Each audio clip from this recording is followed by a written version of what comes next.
Hi everybody, it's Russ from My Hammers 11. I hope you're all safe and well. Use channel, please consider subscribing and hitting the bell notification so you don't miss any great content we've got coming up, any great interviews, any great guests, any great players we talk about.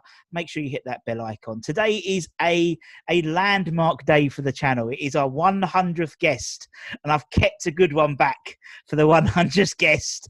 He's he's won Olympic medals, he's won Commonwealth Game medals, World Championship, European.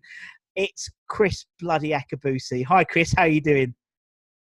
Russ, I'm doing great, mate. Great to be here. Great to contribute to your channel. And I'm really excited about you guys hearing about my 11. Yeah, exactly. Thank you so much for doing this, Kriss. How's everything going? And how's lockdown for you, man? How have you survived? No problem, mate. Yeah. No problem. Well, I mean, obviously, I'm missing going to the stadium, watching the football. Yeah. Especially as we've seemed to be picking up now as we're talking, which is lovely. It's been a bit of a dire season for us. Yeah. But actually, otherwise, I'm a loner, mate. I live in my Jack Jones in the middle of the woods on top of a hill. And so nothing's changed for me. The whole world's got it with me. It's great to live at home, mate. Exactly. No, it is. And you said football's back, so things are starting to get going again. So, no, it's all good. So for you, Kriss, the first question I ask all fans is, why West Ham? Why is West Ham your club, Kriss? What's your story, your origin story? Russ, you know what? It's a great question. Sometimes I ask myself too, why is West Ham my club? Why didn't I do any glory hunting when I was a kid? I stick with Liverpool, for example, who were brilliant when I was a kid. Leeds, I might have had a problem there. Yeah. But basically, I was brought up, I was born in West London, but I was brought up in Enfield. Yeah. So I should be Dirty Spurs. Yeah, you should be. But nobody of any sense is going to be Dirty Spurs, right? So when I was a kid, all the people I lived with, they were either Spurs or Arsenal. And I sort of went to Tottenham a couple of times. But the story is I went on holiday up to Clacton, and it was 68, 69. And went into a fella's caravan, and he had a picture of West Ham there. Wow. And in West Ham, there were two black guys, Clive Best and Eddie Coker. Yeah. And they were the only players at that time playing in the Football League. And as West Ham was only 5 miles over the road across the River Lee, I thought, well, let me go and see Clive Best play. So you know what it's like then. You go across the River Lee. West Ham were playing Man United. And a guy called Georgie Best. Yeah. Fabulous player. Georgie Best destroyed us that afternoon.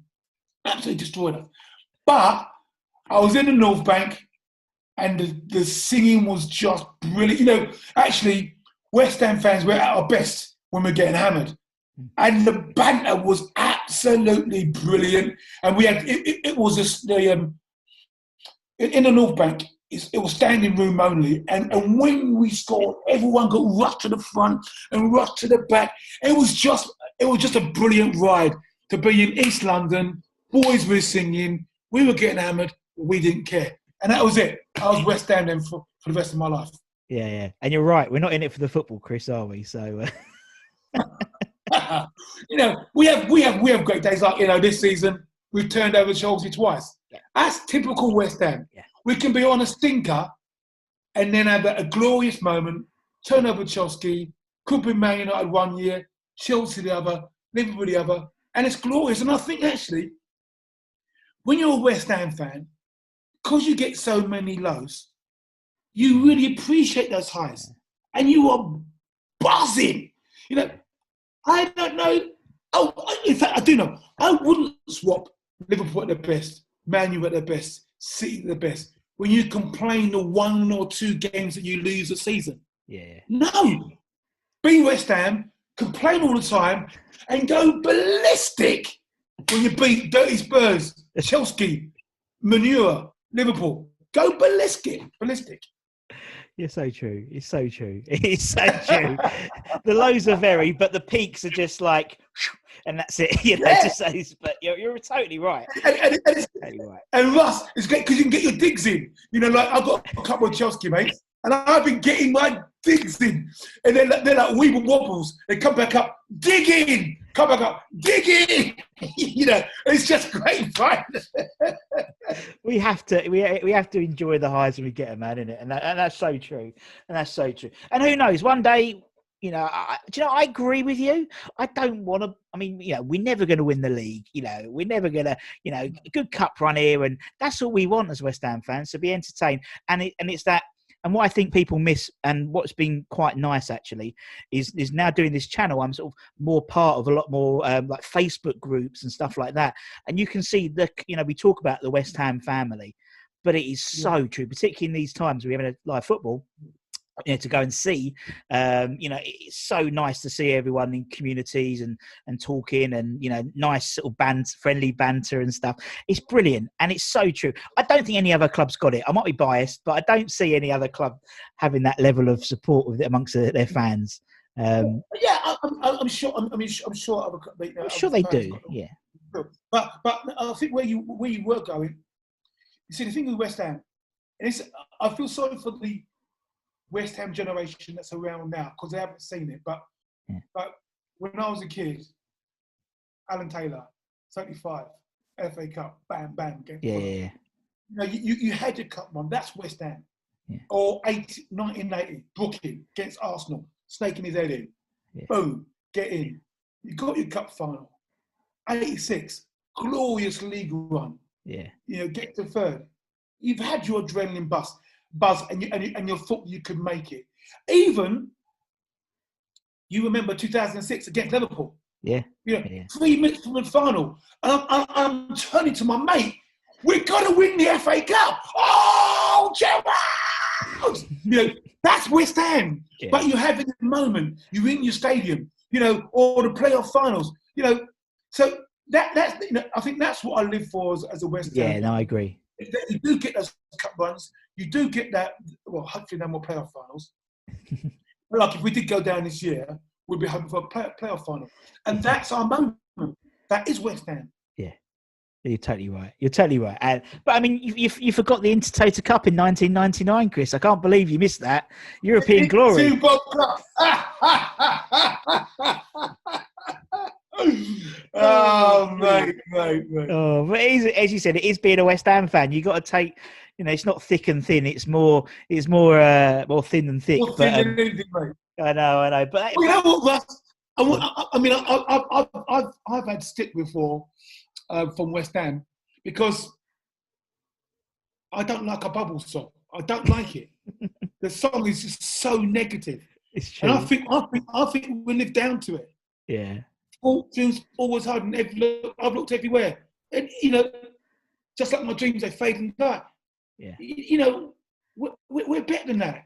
Yeah. Look, no, it is our song. It's what we sing. I know you mean. But I know East End.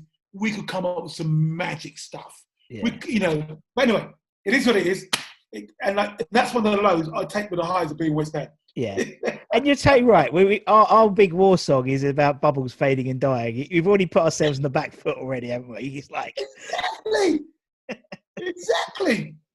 It's like, why would you celebrate that you never achieve anything? Why would you celebrate you have these fantastic dreams, but it's going to come to nothing? Yeah. No, we are West Ham. We are East End, the life and blood of London. London was built on the blood, sweat, and tears of stevedores. West Ham, up early, back home late at night, doing a hard day's work and achieving phenomenal shit work and loading. That's West Ham. We need a song that says, we graft, we work hard, we do with style, and every now and again, we have our day.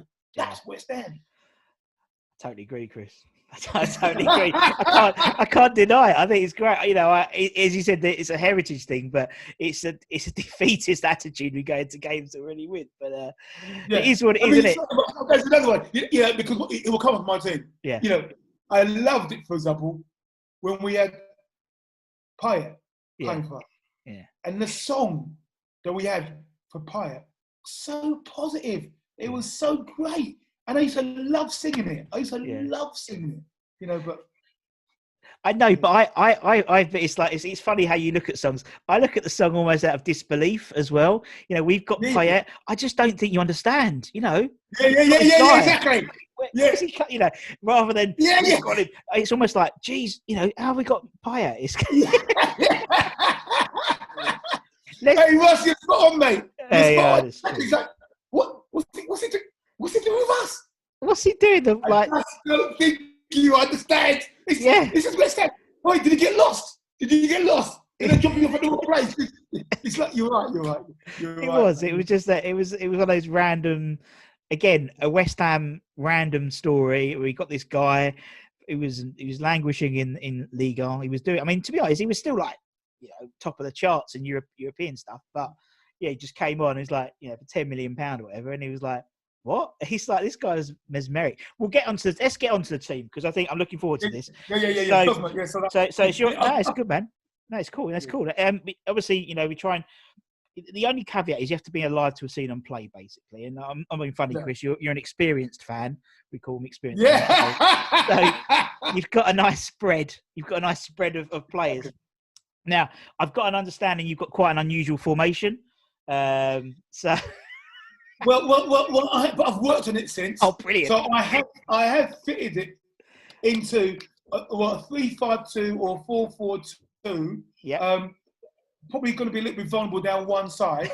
But you know, I've got, you know, what I've got is if we are playing badly, yeah, I'll bring on the best defender that I've left out. The best defender that we've had, I've left out. I'll bring him on so then we'll be into a 4-4-2. Or if we're playing well, I could bring him on and you know, it'll make sense when I explain. Okay, we're starting goal. Let's start in goal, Chris. Who you got in goal, man? There's a no-brainer, really. I mean, I've seen quite a few Mervyn days. I've seen Shaka. I've seen, but Bigfield Parks. Yeah. Bigfield Parks. He was magnificent. It was command. He came over from QPR, strong, brave, commanding. He's a gentle man. Yeah. But he told you what he wanted. Yeah. He told you what he wanted. And he saved so many occasions, Bigfield Park. So no brainer there, easy one. That was easy. Yeah, no worries. Okay, let's go. You just carry on, Chris. You go through your team as you want. So at left back. Yep. In one of three, so 3-5-2. Yeah. At left back, I've got Julian Dix, the Terminator. Yeah. Everything stops here, mate. Do what you want. Bam! The Terminator. Just sort you out. Lovely left peg. Yeah. Smashing a great penalty, but no nonsense. I mean, he had some skills, but no nonsense. Centre half. Yep. Centre half, centre back. Got to be more in it. It's got to be probably more. I'm sure that everybody of my age is going to have him there. Exactly. Yeah, and that's the whole idea of this sort of caveat we put in. Like, you have to be alive, otherwise everyone would pick the same 11, basically. So for the more experienced fans, Bobby obviously because he's Bobby Moore, and you're fortunate enough to see him. Well, I mean, when you saw him play, majestic, untappable. I mean, he could comb his hair and play football at the same time. You know, look in the mirror. I mean, he loved himself. Yeah, he loved himself. If he was chocolate, he would eat himself. But he was a Rolls Royce, so that was no brainer. And he was. You know, in our era, he was England captain. Yeah. You know, so this is when West Ham was great. Yeah. You know, and we had 2 or 3 players in England. So that was a no-brainer. It was very easy to do. I could see him. I could see his hair flowing. I could see his no nonsense. In fact, you know, it's like a personal affront. If a goal went in against him, it's like a personal affront. This is Bobby Moore. You know what I mean? It's great. He could nutmeg midfielders. It's just great. And then on the right back, if I had 3, and right back, it's Tonka. Ray Stewart. Yeah, Ray Stewart. Again, Ray Stewart's no nonsense. And he didn't mind a tackle. He didn't mind giving someone a dead leg. You know, and he didn't mind. You could always see him talking. Yeah. You could see, when I say talking, not to our players, the opponents. Yeah. He's saying, I'm going to mark your card. They're left winger. Yeah. You're gonna know you're about something. Yeah, you know, a real jock, Scotsman, and he would talk all day long and boom, he'd come in. So, you know, and then again, he's another one. If Dixie was on, his right peg goal, didn't mess about, bang, smashed it. Nah, good player. So in today's language, I mean, he was a right half when I was watching him. Yeah. But in today's language, I'd have Billy Bonds. Yeah. As a central midfielder, defensive midfielder. So it's a three patrolling that defence all the way along. Yeah. Is Billy Bonds, and Billy Bonds in my team is going to be very, very busy because there's too much flair in the team. So, but Billy Bonds, 6'2", eyes are blue. Billy Bonds watching. If you're my age, you'll remember that, and he was just gone. Yeah, great guy. He'd wear his socks down by his ankles, no shin pads, 100% blood guts intact. So just imagine what you got there now. Just imagine that you've got Tonka, Dix, and Bonds, this massive powerhouse with this elegant maestro. Yeah, more pulling the strings. So that's defence sorted. Yeah, sorted. Yes. And Bonds fit enough to do that. Why not? Yeah, all day, all day. East End through and through. I mean, I think he comes from Orient, but he represented the East End. Yeah. Through. This is where it gets a little bit dodgy now. Love it. Because I've got flair players. Although no, I've got one player that will be interesting, I think. So central midfield attacking is Booking. Yeah. Trevor Booking. Trevor was, in today's game, would have been very, very slow. He's very, very slow.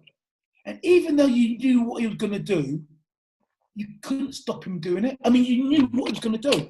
He had this lovely little turn where the ball would come one way, he would shield it with his body, swivel around, and then go the other way. And he did it week in, week out. We all knew it. But he would do it. Then do a little shimmy and flip the ball on. And that was his game. Yeah. Ball comes, ball disappears, ball reappears, the attackers all over the place, and he's going on, setting up play. Yeah. He was a big guy. He was a big guy. I don't know how he did it, but he was magical to watch. Yeah. You knew in a game, you're going to see 3 or 4 swivel of his hips, turn, lose a couple of midfielders, emerge with the ball, and set up play. Yeah. Just a brilliant, brilliant player to watch. Yeah. So I'll definitely have him. Definitely. Centre midfield going forward, right? Yep. Then I've got old money inside left. Yeah. Payet. So now on the left-hand side of Booking, a little bit further forward, I'm going to have Payet. Yeah. You've got Tonka, you've got Dix who can hit a hard ball. Yeah. But what Payet could do with the ball on dead balls was just amazing. Yeah. And everybody listening to this will know, watching him curling it into the left, curling it into the right, top bin, low basket, left bin, low basket. It was just awesome.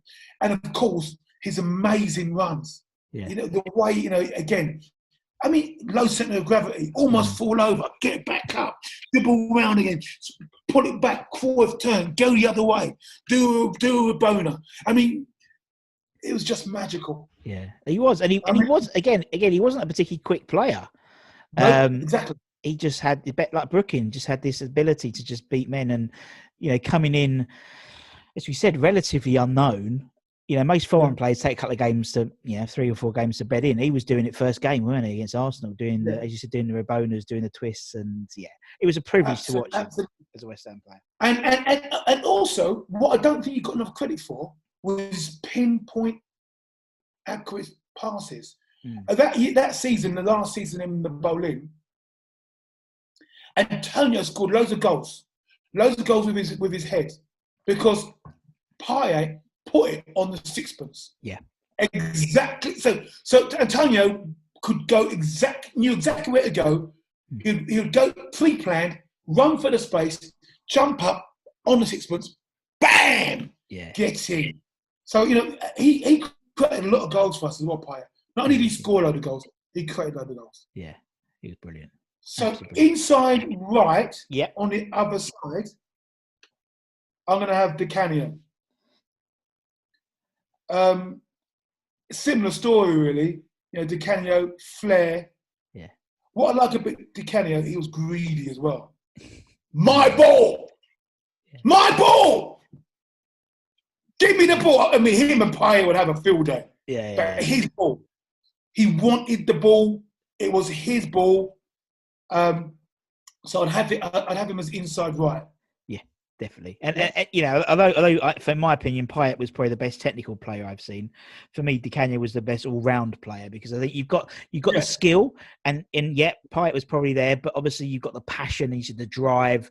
You know, Paolo was just entertainment, wasn't he? We like to be entertained at West Ham fans, and that's what he was. He was an entertainer, as well as being an amazing football player. 100%. Yeah. At the end of the day, I'm going to give you a name of 2 subs, and Di Canio will be the guy who will come off. Because Di Canio, as great as he was, didn't travel very far past Watford. You know, I mean, he couldn't even make it to Birmingham. You know, and definitely not Blackburn and Newcastle. Forget that. So great player. Definitely. Great vision, great passion, great insight. Really greedy. But he is out of all the players I picked. He for me is our liability because he only played when he wanted to play. Yeah. But if he wanted to play, he's brilliant. Yeah. So I got him inside right. Yeah. I'm not going to have a right winger. I'm going to do all my best work down the left. So left wing, I'm going to have Clyde Best. Yeah. Now Clyde Best is another slow player, and Clyde Best won't make many people's team. He's a sentimental pick for me. Yeah. Because without Clyde Best, I wouldn't be watching West Ham. No, of course. But Clyde Best played in an era where black players, few and far between, got loads of abuse.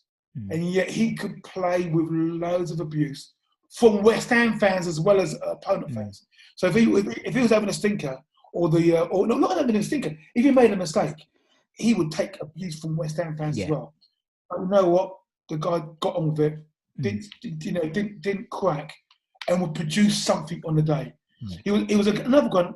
He wasn't as good as Brooking, but he had that ability. He was lumbering, jinxy, tricksy, get to the byline, would have been a great cross.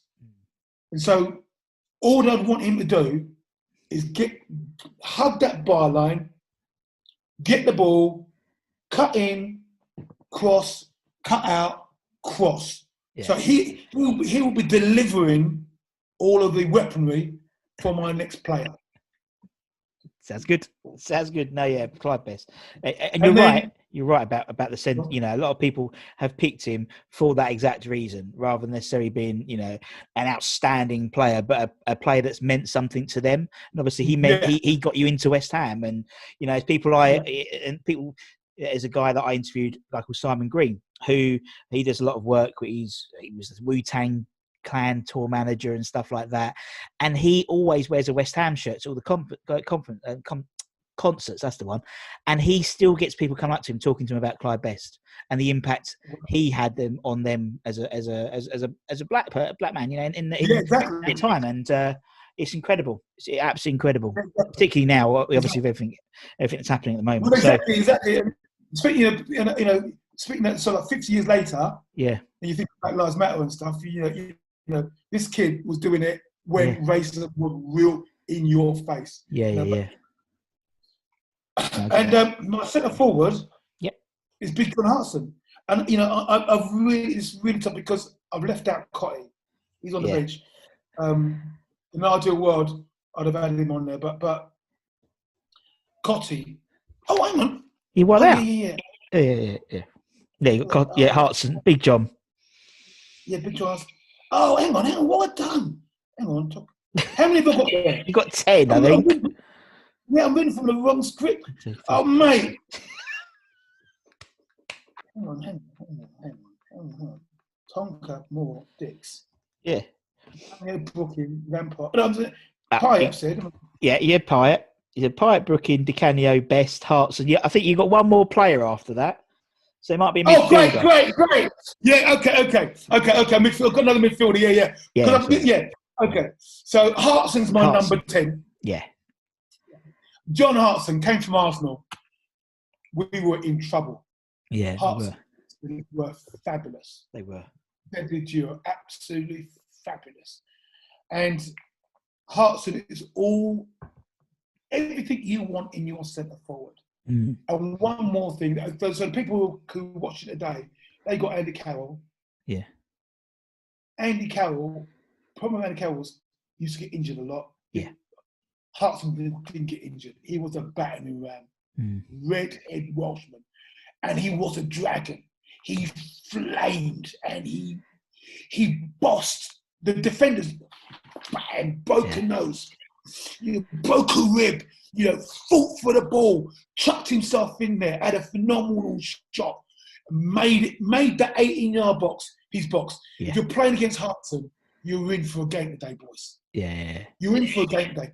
And I can imagine Clyde Best delivering balls to Hartson.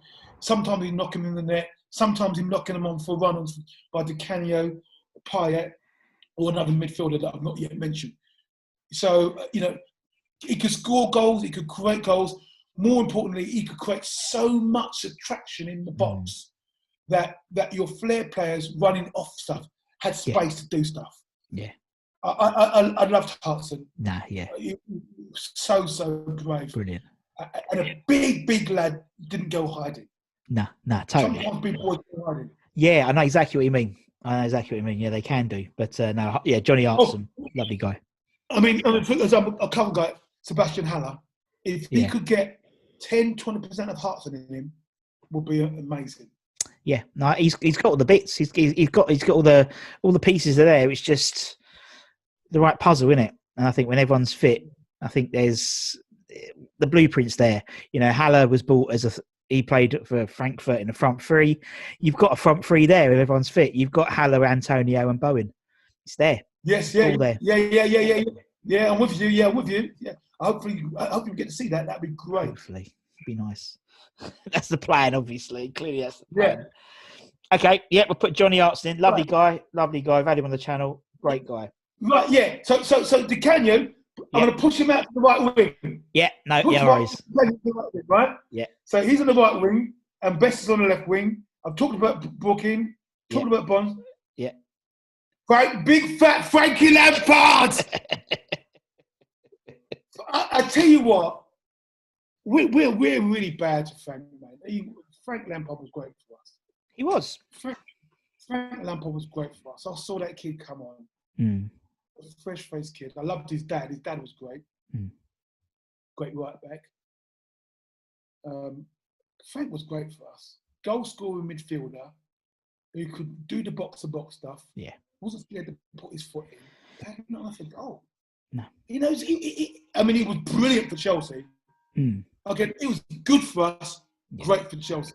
Yeah, you're right. I think I don't know why we give him a hard time. Yeah. Frank Lampard makes my team. Yeah. And Frank Lampard, he can be, if you need to stop up the defence, so the midfield, he can do that job. But he can, if Hartson knocks it down, bet you bottom dollar, Lampard is on it. Doing a pile driver just outside the box, smashes it in. Definitely. So Lampard, with Lampard there, you've got your bit of belts and bases. You can help out Bonds, you can help out Brooking, you can help out Hartson. Yeah, definitely. And talking exactly, and talking to some of the players about Frank, he would train almost twice as hard as everyone else because he felt like he had to, because of his dad, because of his uncle, and it's just one of those things in it. West Ham fans that players can leave and then leave in the right way, which I think is an absolute fallacy. And so unfortunately he's in that list, isn't he? It's him, Paul Ince, and Jermaine Defoe. That's going to always be it. Exactly. Exactly. No, he do about it. Someone like Michael Carrick, he sneaks off, and I saw Michael Carrick come back to us a few times. Yeah. Totally distant fans. Man United through and through, and he gets nothing. Yeah, it's true. Lampard, who gave blood for us, and was headhunted by Chelsea. Yeah. He lost a load of money in going there. Yeah. Gets absolutely cleaned. I don't get it. It's So my two subs then. I know you haven't asked me to have, but I'm going to give you my subs. Go on in. I've got Cotty. Yeah. I've got Cotty because Cotty was a goal scorer par excellence. And if I've got Cotty playing, it'll be a 3-5-2. DeCanio will be off. Cotty will be on partner Hudson because we need the goal. And if we're shoring up our defence, DeCanio's off. And I've got Alvin Martin on a 4-4-2. Playing up with Moore, Tonka and Dix. Yeah. You got it all sorted. So, there you go. You've got game plan A, B, and C. That's what I like. There you go. I'll give it this one.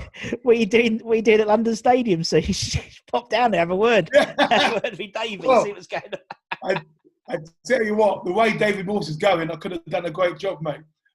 I can get us 5 points out of a possible 30, whatever it was, 33. So, but no, I mean, obviously everyone has their bad days, but he said winning is what he does. I'm sure he's better at winning than I am when it comes to football. Yeah. Well, I think things are on the turn now. We've got a bit of momentum, and hopefully we get a nice, another couple of wins, and we'll be done, and we can at least enjoy the last sort of few games. So it's not really squeaky bum time by the time we have to play Villa at home and obviously Man United away last couple of games. So I think we'll be. I think we've got enough. I think the teams around us are worse than us, and I think that's. Yeah, well, I think the teams are worse. Yeah, but West Ham, the West Ham way is to drag it out. Yeah. We're playing Burnley tonight. I don't know if I can say that. Yeah. It wouldn't surprise me if we dropped at least 2 points there. Yeah. It wouldn't surprise me. Yeah. That's West Ham. We've got Norwich. I could see us dropping 2 points there too. Yeah. Now, clearly, they're both games where we should be taking 6 points. Yeah. Well, it's the West Ham way, isn't it? Chelsea, drop them there. Yeah. Well, I mean, if you said last week, we'll take 4 points off Chelsea, Newcastle, you'd have gone, yes, please. But actually, to be honest, we should have had 6 points. And it should have been without a doubt. But at least we're scoring. We conceded, but we're scoring. That's all I'm bothered about at the moment. Yeah. If you'd said we're taking 4 points from Chelsea and Newcastle, you think we've done Newcastle. Yeah, exactly. Before we did Newcastle and got a late equaliser against Chelsea. Yeah. But it's the West Ham way, Chris, isn't it? We know that, and we've done it for years. It's not like it's a one-off. It's the same story that's written every season for us, isn't it? And that's why we enjoy it, because we know those massive games and those big performances are going to come out 3-4 times a season. And as you said, then we've got ammunition to dig all our friends out. We don't, for the other 364 days, nothing. But that one time, you remember when we beat you? It's like the Tottenham fan mates. It's always, when it comes to 3 Point Lane, not this year, but it's all fun. Chris, man, it's been absolutely amazing. I've really enjoyed chatting to you. It's been absolutely lovely. Thank you so much for your time. I really appreciate the thought. You've got into a lot of detail. That's brilliant. Absolutely brilliant. Thank you so much. And obviously, thank you to everyone else for watching. The support for the channel is immense. There's over 1,000 subscribers now, 100 guests. It's incredible. We're not stopping. We've got plenty more lined up. And until next time, from me and Chris, stay safe, everyone, and we'll see you again very, very soon. See you later, guys. Bye-bye.